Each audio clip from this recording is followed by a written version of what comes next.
ವಿಜೇಂದ್ರ ಅಣ್ಣ ನನಗ ವಿಜೇಂದ್ರ ಬೇಡ. ಏನೋ ಕಾಂಗ್ರೆಸ್ ಪಕ್ಷದ ಭಿಕ್ಷೆಯಿಂದ ನಾವು ಯಾರೊಬ್ಬ ನಾಗರಾಜ್ ಗೌಡ ಟಿಕೆಟ್ ಕೊಟ್ಟಿದ್ರೆ ನೀನ್ ಅಸೆಂಬ್ಲಿಗೆ ಬರ್ತಿರ್ಲಿಲ್ಲ. ಇದನ್ನ ಗಮನದಲ್ಲಿಟ್ಕೋ.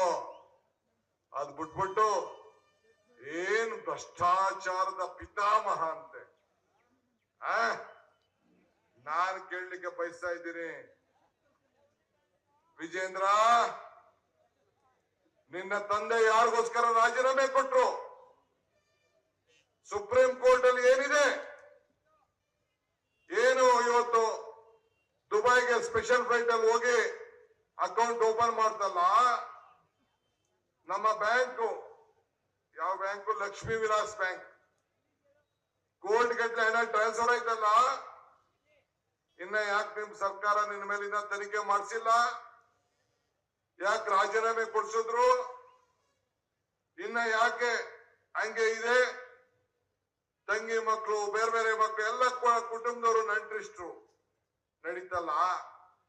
ನಾನ್ ಬಿಚ್ಚೀಗ ಹೇಳ, ಈಗ ಬೇಡ. ಸರಿಯಾದ ಸಂದರ್ಭದಲ್ಲಿ ಅಸೆಂಬ್ಲಿಲೇ ಮಾತಾಡೋಣ.